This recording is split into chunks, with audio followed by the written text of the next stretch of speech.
ಮಂಗಳವಾರ ಈ ಕೆಲಸಗಳನ್ನು ಮಾಡಲೇಬೇಡಿ. 1. ಮಂಗಳವಾರ ಉಗುರುಗಳನ್ನು ಕತ್ತರಿಸುವುದು ಬೇಡ ಮತ್ತು ಕ್ಷೌರ ಮಾಡಿಸಬೇಡಿ. 2. ನೀವು ಮಂಗಳವಾರ ಯಾವುದೇ ಕಾರಣಕ್ಕೂ ಸಾಲವಾಗಿ ಯಾರಿಗೂ ಹಣವನ್ನು ಕೊಡಬೇಡಿ. ಆ ಹಣವನ್ನು ಮರಳಿ ಪಡೆಯುವುದು ತುಂಬ ಕಷ್ಟ. 3. ಹಾಗೆ ಯಾರೊಂದಿಗೂ ನೀವು ಸಾಲವನ್ನು ತೆಗೆದುಕೊಳ್ಳಬೇಡಿ. ಅದು ಅನೇಕ ದುಃಖಗಳು ಮತ್ತು ಅನಗತ್ಯ ಕೆಲಸಗಳಿಗೆ ಖರ್ಚು ಆಗುತ್ತದೆ ಮತ್ತು ಅದನ್ನು ಮರುಪಾವತಿಸಲು ಸಾಧ್ಯವಾಗದು. 4. ಯಾವುದೇ ಕಾರಣಕ್ಕೂ ಉದ್ದಿನ ಬೇಳೆಯನ್ನು ಮಂಗಳವಾರ ಮನೆಗೆ ತರಬೇಡಿ. ಉದ್ದಿನ ಬೇಳೆ ಶನಿ ಗ್ರಹಕ್ಕೆ ಸಂಬಂಧಪಟ್ಟಿದ್ದಾಗಿದೆ. ಶನಿ ಹಾಗೂ ಮಂಗಳ ಗ್ರಹದ ನಡುವೆ ಉತ್ತಮವಾದ ಸಂಬಂಧವಿಲ್ಲ. ಮಂಗಳವಾರ ಉದ್ದಿನ ಬೇಳೆ ತಂದರೆ ಅದರಿಂದ ಕುಟುಂಬದಲ್ಲಿ ಜಗಳ ಆಗುತ್ತದೆ. ಇದು ನಿಮ್ಮ ಮನೆಯ ಶಾಂತಿಯನ್ನು ಹಾಳು ಮಾಡುತ್ತದೆ. 5. ಮಂಗಳವಾರ ಯಾವುದೇ ಕಾರಣಕ್ಕೂ ನೀವು ಕಪ್ಪು ಬಣ್ಣದ ಬಟ್ಟೆಯನ್ನು ಧರಿಸಬೇಡಿ. ಅಲ್ಲದೆ ಈ ದಿನ ಕಪ್ಪು ಬಣ್ಣದ ಬಟ್ಟೆಯನ್ನು ಮನೆಗೆ ತರಲು ಬೇಡಿ. 6. ಯಾವುದೇ ಕಾರಣಕ್ಕೂ ಹೊಸ ಮನೆಗೆ ಗುದ್ದಲಿ ಪೂಜೆ ಮಾಡಬೇಡಿ. 7.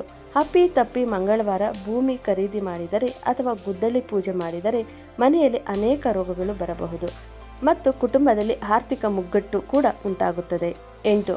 ಮಂಗಳವಾರ ಯಾರ ಜೊತೆಯಲ್ಲೂ ಜಗಳವಾಡಬೇಡಿ. ಮಂಗಳ ಗ್ರಹದ ಕೆಟ್ಟ ಪರಿಣಾಮ ಎದುರಿಸಬೇಕಾಗುತ್ತದೆ. ಹಾಗಾದರೆ ಮಂಗಳವಾರ ಯಾವ ಕೆಲಸ ಮಾಡಿದರೆ ತುಂಬ ಒಳ್ಳೆಯದು ಅಂತ ನೋಡೋಣ. ಮಂಗಳವಾರ ಆಂಜನೇಯನನ್ನು ಧ್ಯಾನಿಸುವುದರಿಂದ ಧೈರ್ಯ ಬರುತ್ತದೆ ಮತ್ತು ಎಲ್ಲ ಕೆಲಸಗಳು ಪೂರ್ಣಗೊಳ್ಳುತ್ತವೆ. ಸುಬ್ರಹ್ಮಣ್ಯ ದೇವರನ್ನು ಪೂಜಿಸುವುದರಿಂದ ಮಂಗಳನ ಪ್ರಭಾವದಿಂದ ಉಂಟಾಗುವ ಅಪಾಯಗಳನ್ನು ತಡೆಯಬಹುದು. ಮಂಗಳವಾರ ಕಾಳಿ ದೇವಿಯನ್ನು ಧ್ಯಾನಿಸುವುದರಿಂದ ಶತ್ರುಗಳ ಮೇಲೆ ಜಯ ಸಿಗುತ್ತದೆ. ಮಂಗಳವಾರ ಕೆಂಪು ಬಟ್ಟೆಗಳನ್ನು ಧರಿಸಿ ಮತ್ತು ಕೆಂಪು ಹೂಗಳಿಂದ ಬಯಸಿದ ದೇವರನ್ನು ಪ್ರಾರ್ಥಿಸುವುದರಿಂದ ಉತ್ತಮ ಫಲಿತಾಂಶ ಸಿಗುತ್ತದೆ. ಜಾತಕದಲ್ಲಿ ಮಂಗಳನು ಕೆಟ್ಟ ದೃಷ್ಟಿಯಿಂದ ಕಾಣಿಸಿಕೊಂಡರೆ ಕೆಂಪು ಬಟ್ಟೆಗಳನ್ನು ಧರಿಸಬಾರದು.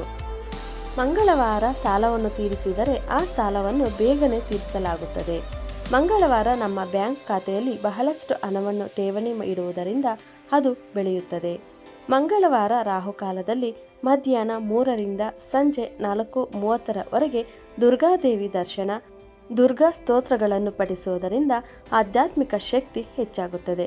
ಸ್ನೇಹಿತರೆ, ನಿಮಗೆ ಈ ವಿಡಿಯೋ ಉಪಯುಕ್ತವಾಗಿದೆ ಎಂದು ನಾನು ಭಾವಿಸುತ್ತಿದ್ದೇನೆ. ಉಪಯುಕ್ತವಾಗಿದ್ದರೆ ದಯವಿಟ್ಟು ವಿಡಿಯೋಗೊಂದು ಲೈಕ್ ಇರಲಿ, ಹಾಗೆ ಚಾನಲನ್ನು ಸಬ್ಸ್ಕ್ರೈಬ್ ಮಾಡಿಕೊಳ್ಳಿ. ಮುಂದಿನ ವಿಡಿಯೋದಲ್ಲಿ ಮತ್ತೆ ಭೇಟಿಯಾಗೋಣ. ವಿಡಿಯೋ ನೋಡಿದ್ದಕ್ಕಾಗಿ ಧನ್ಯವಾದಗಳು.